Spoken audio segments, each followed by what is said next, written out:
Welcome to the Holistic Life Navigation Podcast, where we explore life through the lens of somatics. I'm Luis Mujica, a somatic educator who teaches people how to find safety in themselves. Your turn to learn begins now.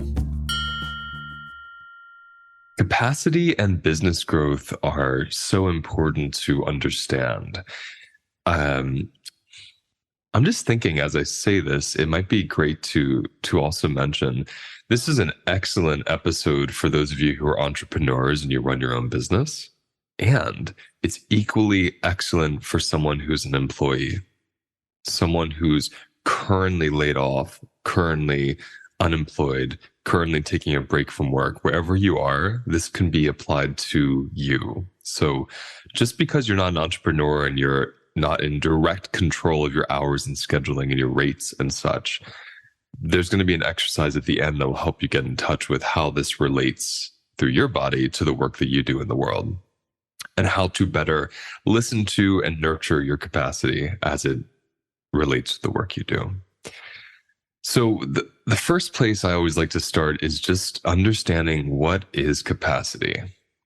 Capacity is the space inside of us to tolerate sensation. It's the easiest way for me to put it. Some days we have more space inside, some days we have less.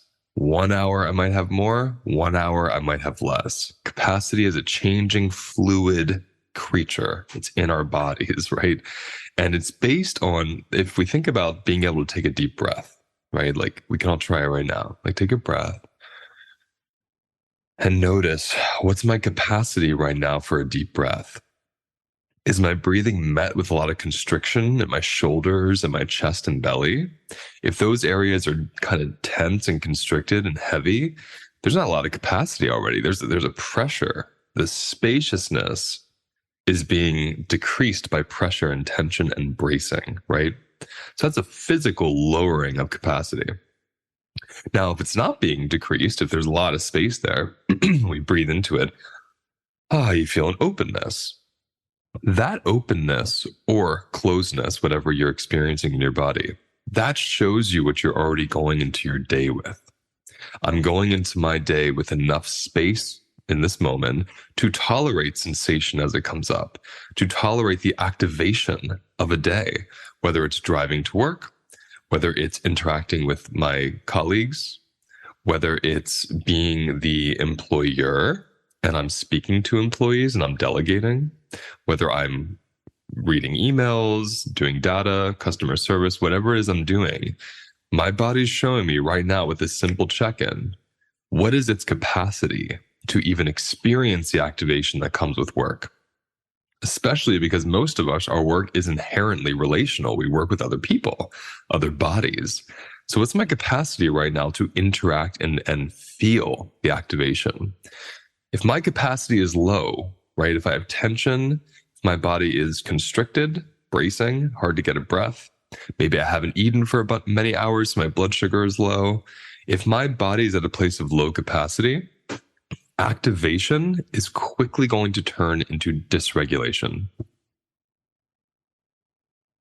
That's an important thing to understand the difference between, because activation and dysregulation are not inherently the same thing.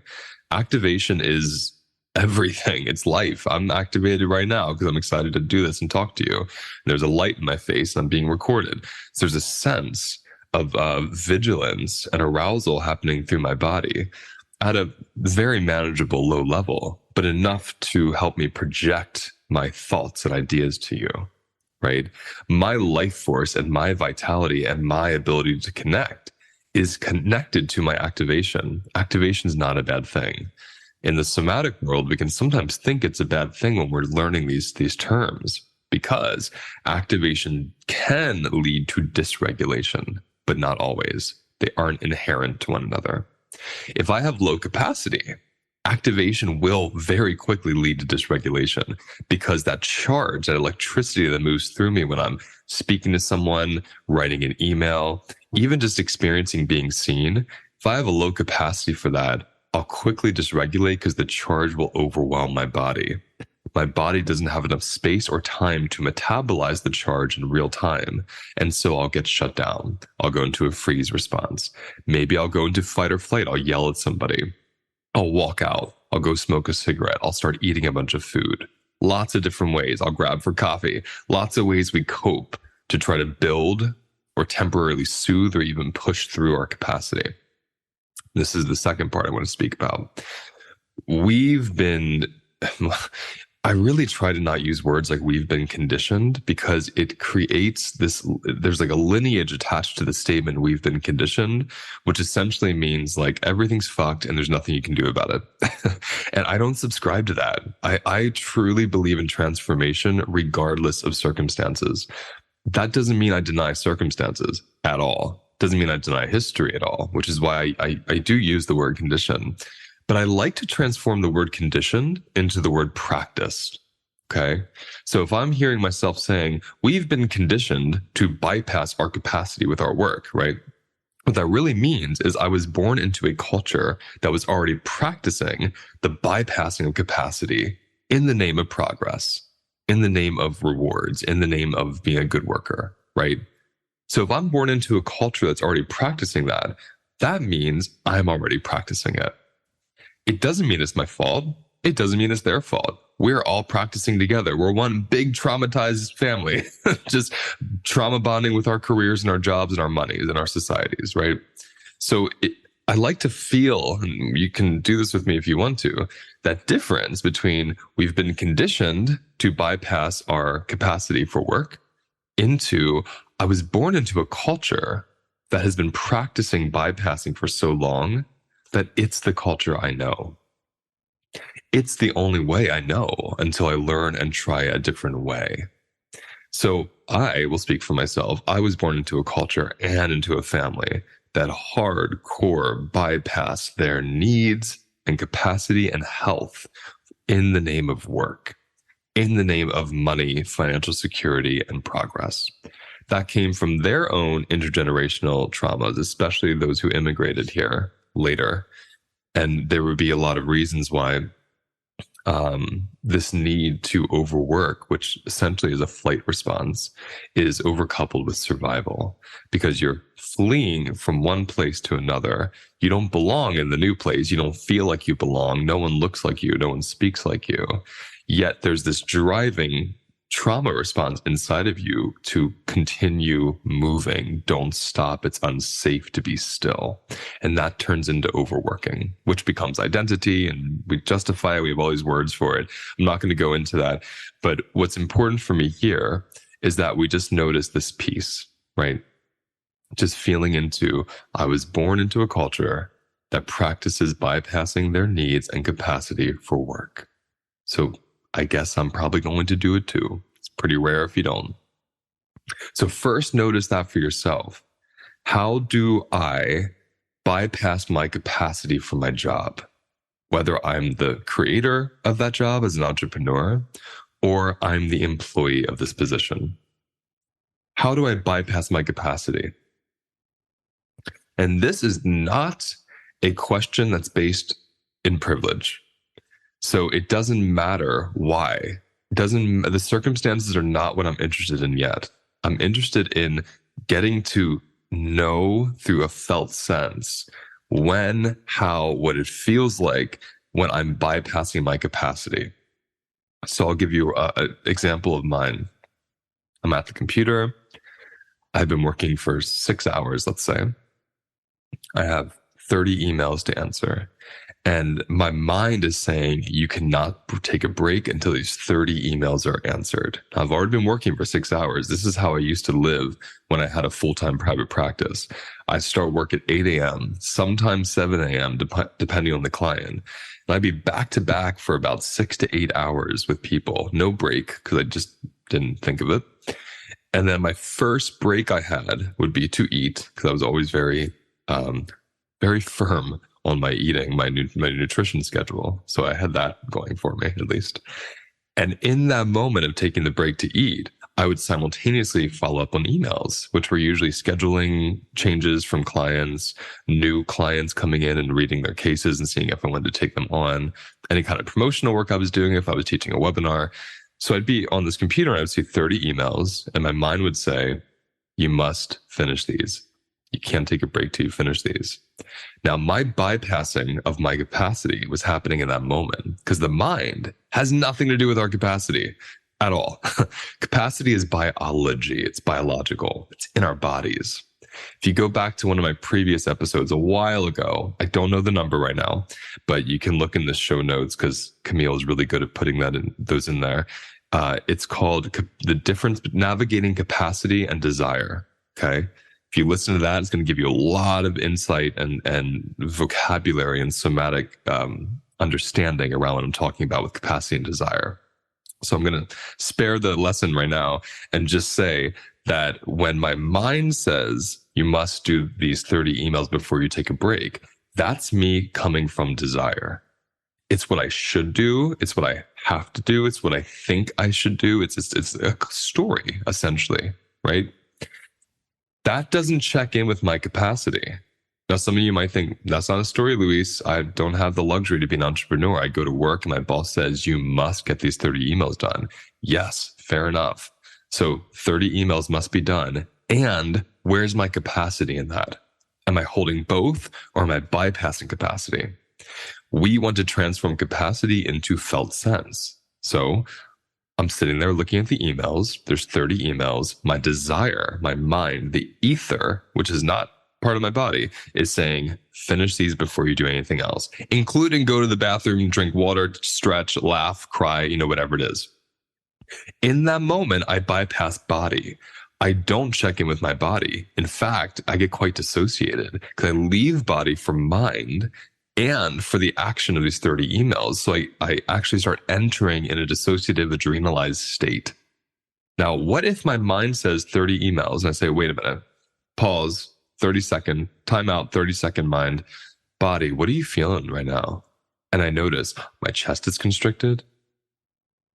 I notice my bladder is really full. Ooh, my hips hurt. I've been sitting in a chair for 6 hours, 6 to 8 hours. Ooh, my back really wants to stretch. I feel some anger in my face, some tension in my face muscles.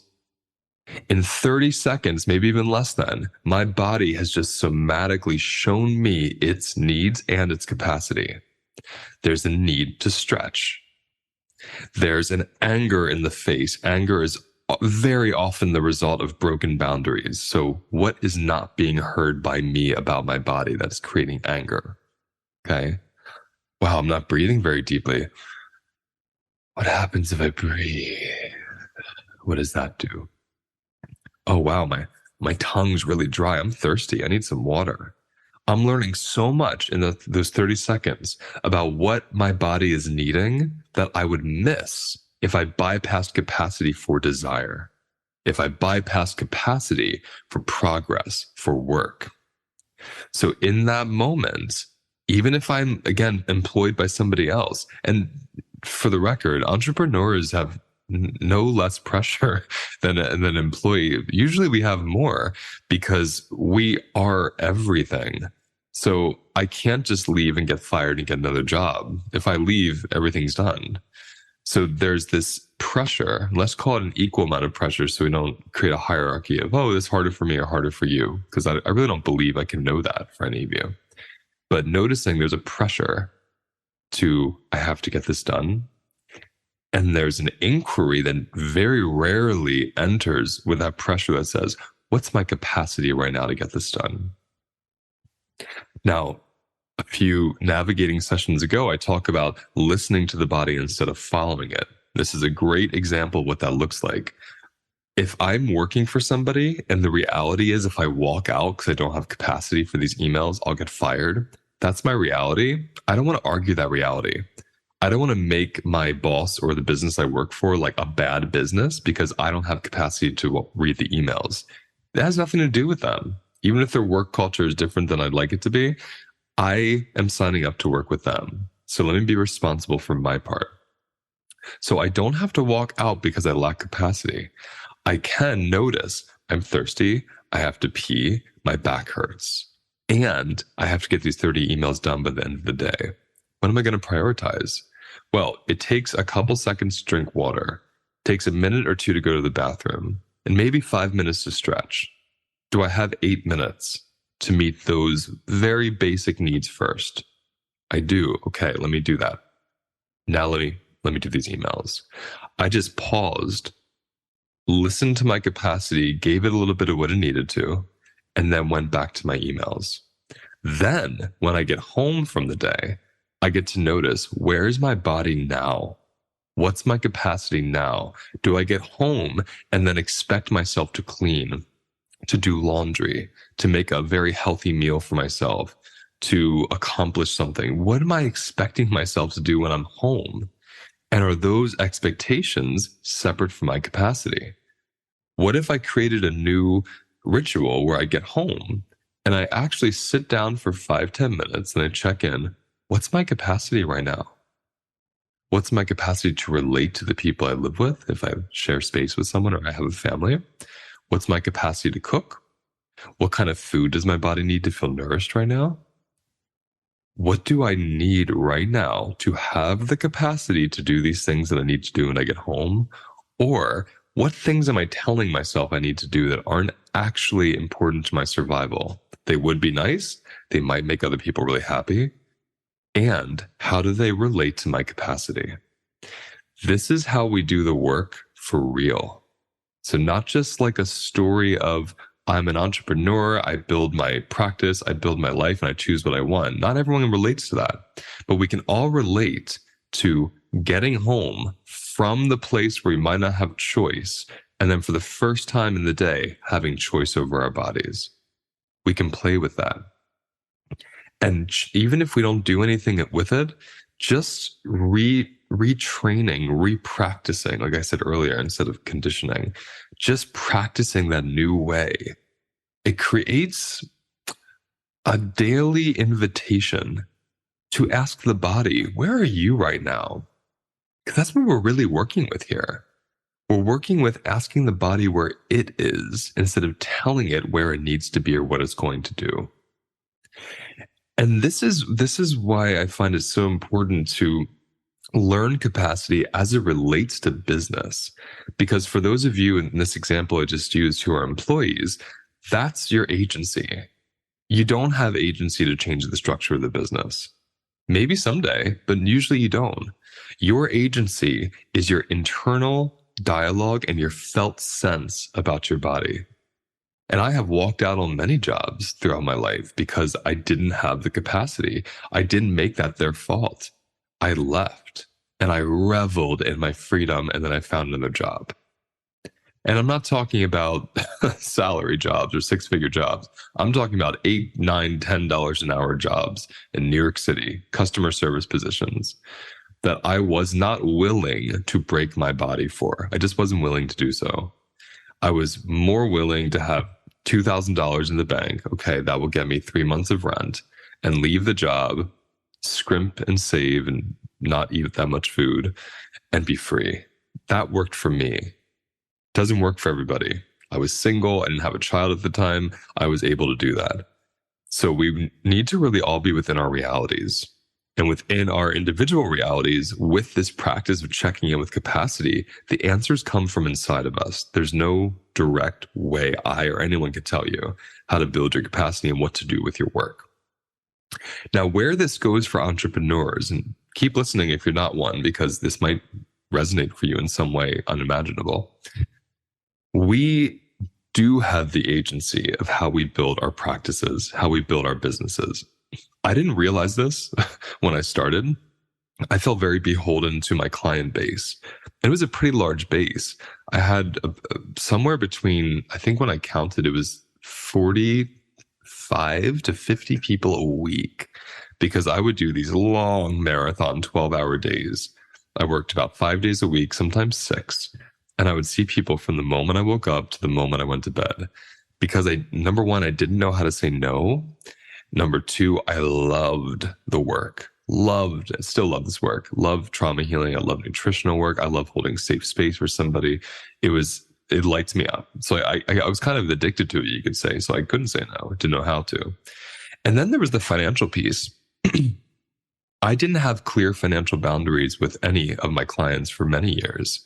I had a sliding scale, which for me went down to zero. It was like pay what you can.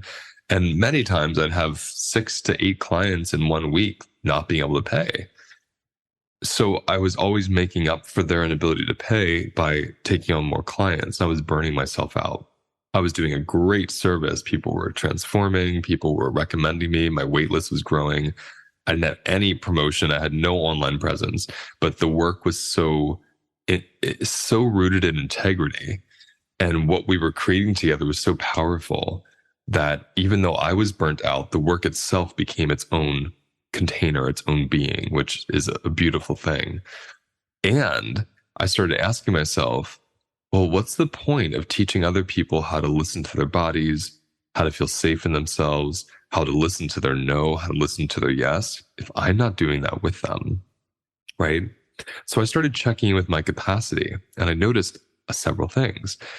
My schedule, my rate, and the session length, these all were in such intimate connection with my capacity, and I had no clue. I wouldn't have even thought of that for a second. Some of you might think, really, Luis? Others might think, oh, I never thought of that either, Luis. I just didn't think it was a thing.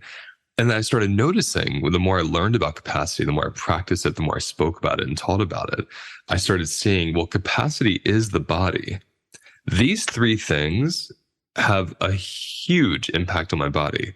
What I charge people literally means how rested I am in my body, knowing I can pay my bills, knowing I can afford my rent, knowing I can eat nourishing food that builds my capacity to be with them, knowing I have money to do something fun and exciting, so I have capacity for joy, and that becomes a resource I bring into the room.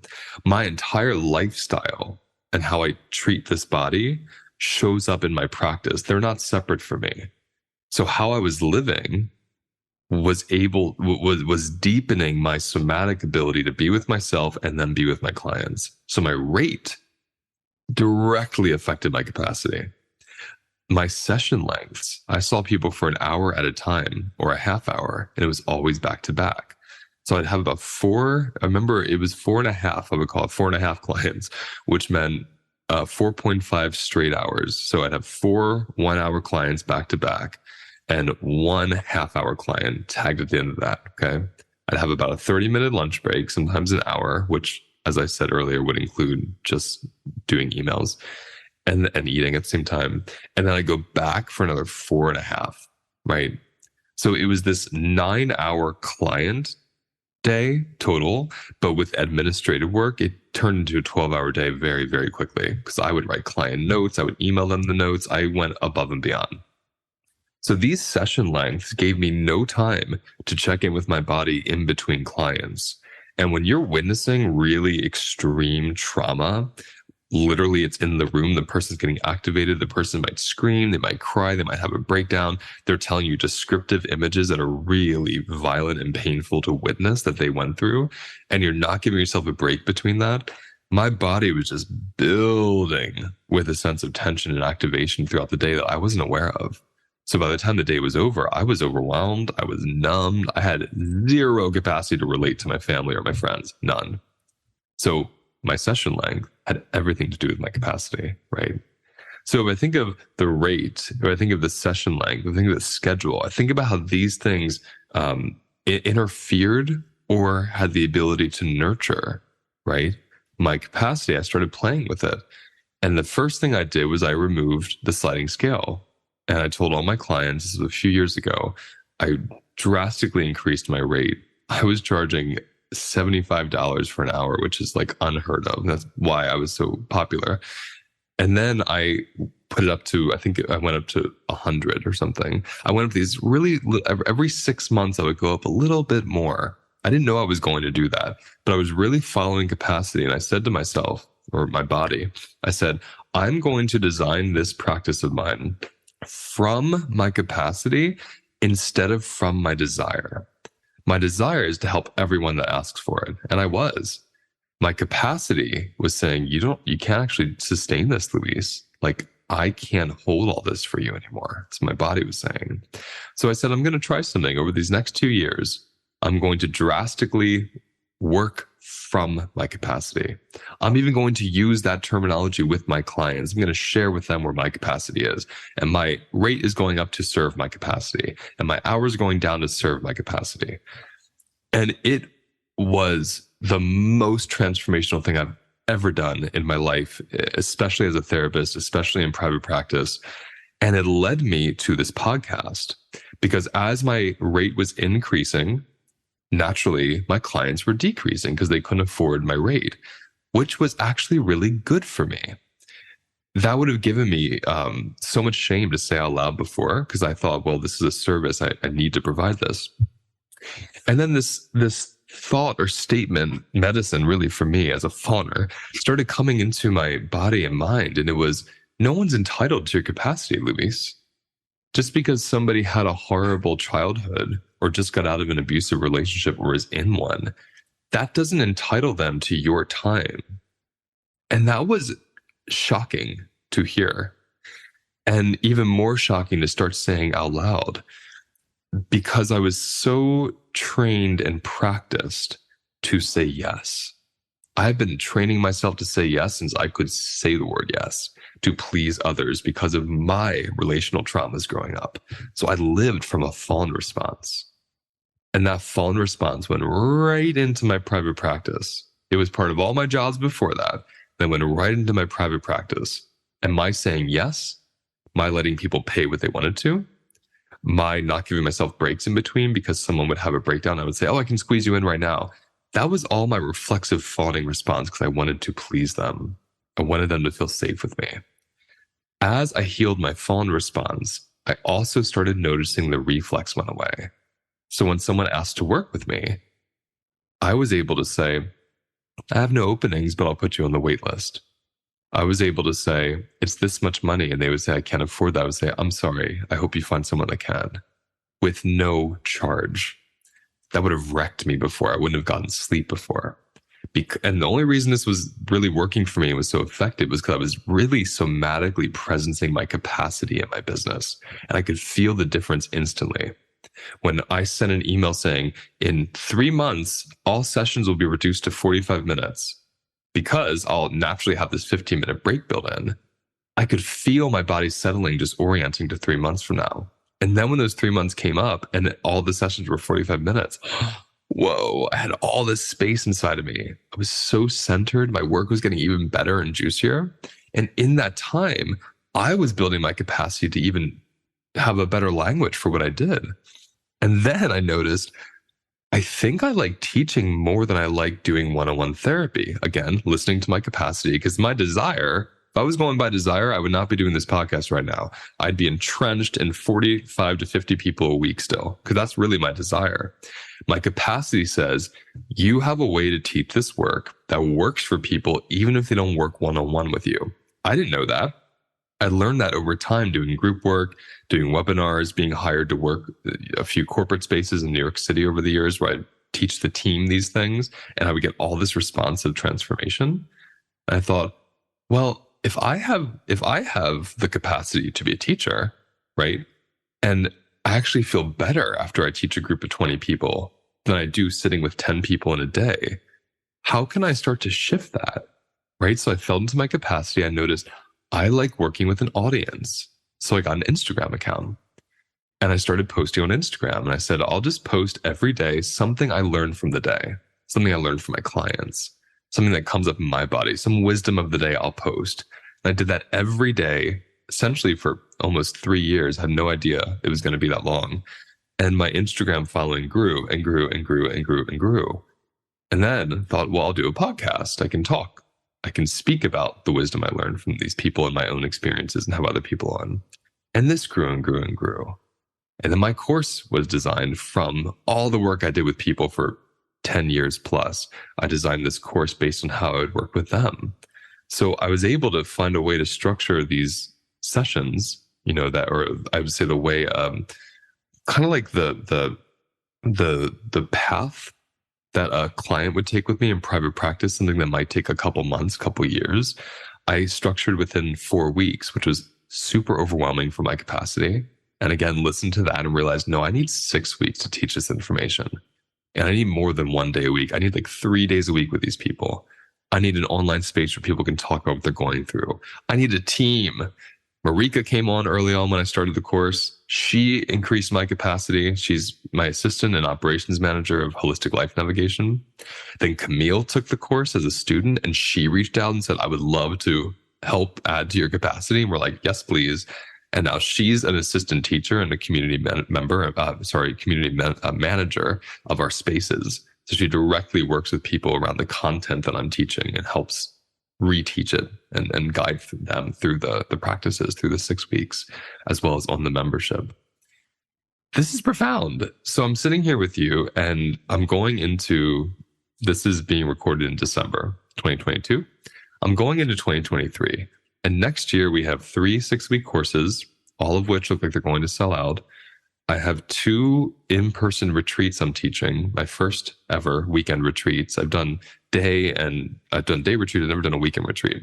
Those sold out in a few hours. I'm flying to a couple places to work with some other people that I really respect and love working with.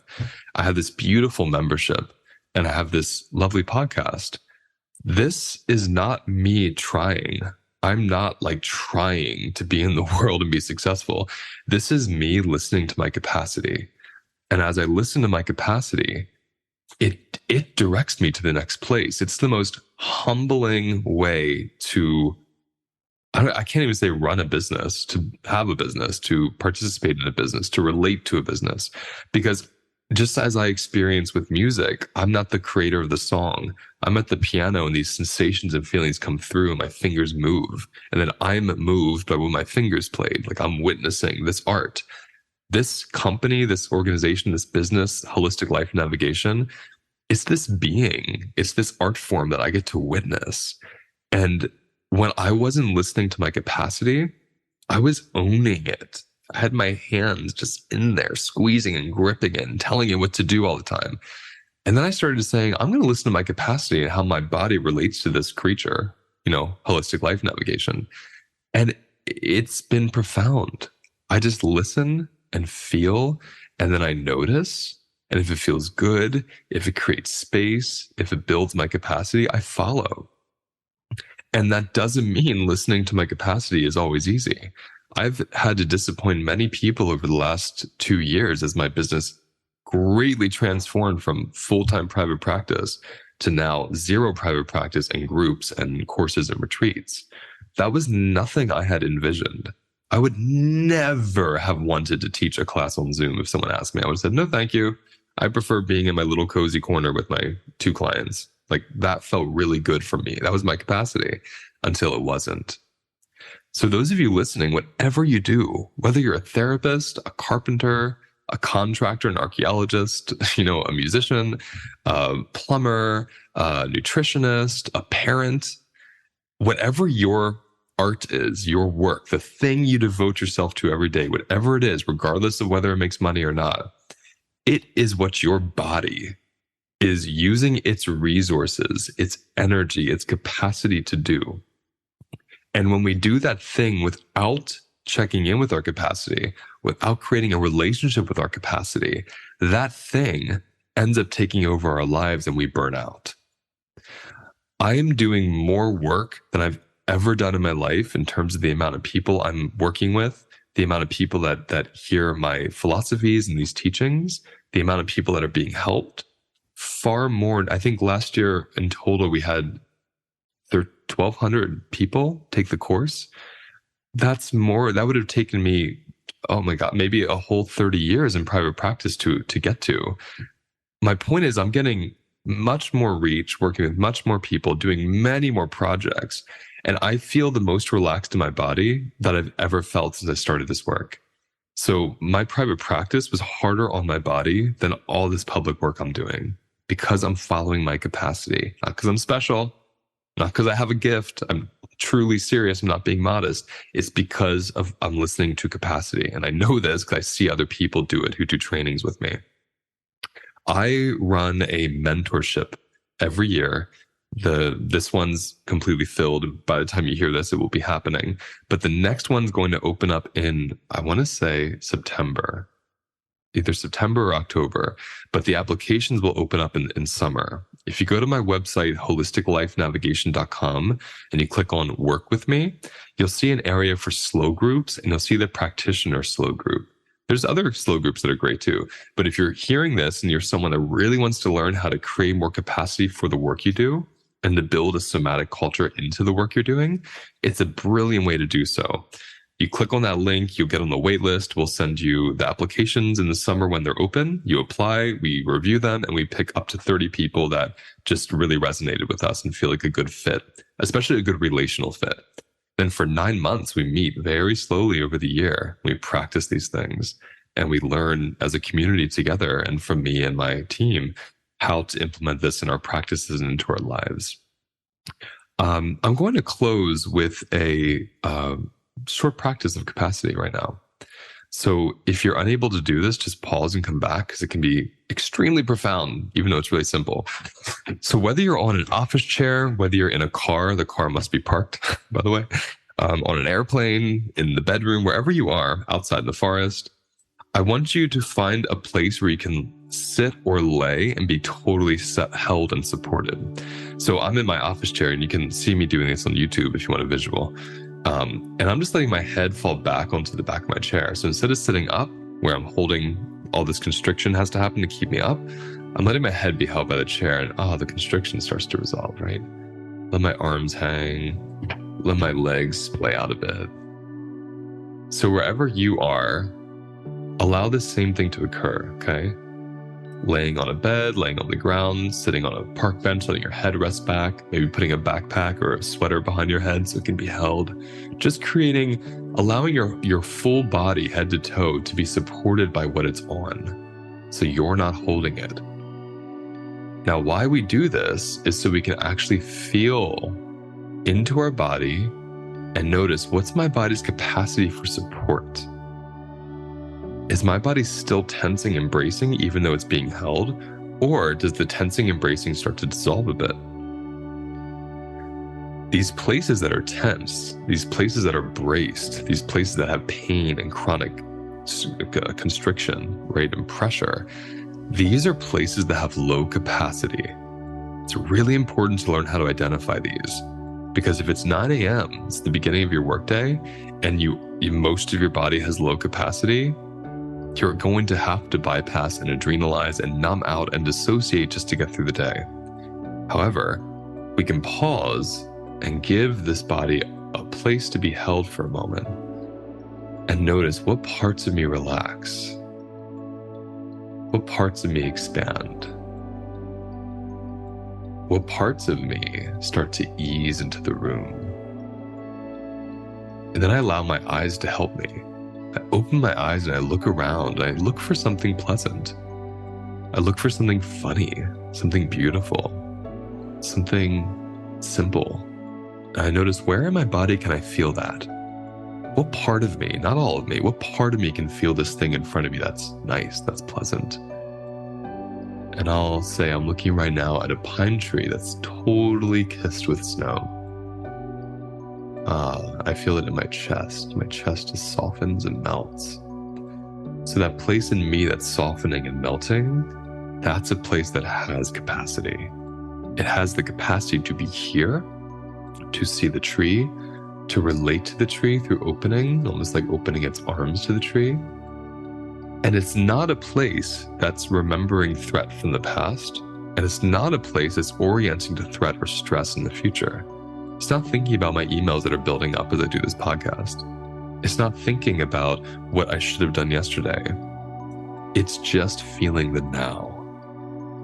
And that's our greatest capacity builder, is right now, what part of me is here? And can I tend to that part? Can I ease into that part? Can I marinate in that part?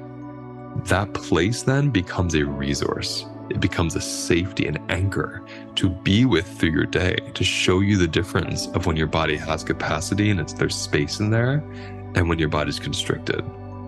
So what I love about this is there's no suggestions or advice. There's no strategy. You're just noticing, where do I have capacity right now for this moment I'm in? And as I move through the day, I keep asking and updating. I notice I get stressed.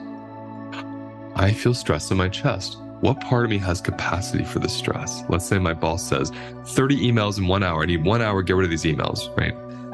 I feel all this stress in my chest come up. Okay, what part of me isn't stressed? Ooh, my legs. My legs feel okay. Let me marinate in those for a minute before I start these emails. That's a part of me that can be here. The more we practice noticing the somatic difference, the quicker and easier it is to move through these experiences with fluidity, to follow up with our unmet needs when we get home, needs we can't meet at work, and build relationship with our body. So our bodies and our capacities are present with us as we're working, as we're chasing desire, as we're experiencing realities of our lives, things we must do for survival.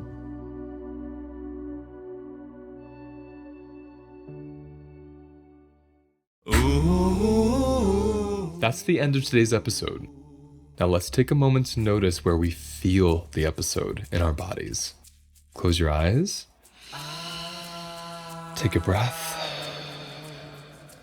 And let whatever wants to come up, come up.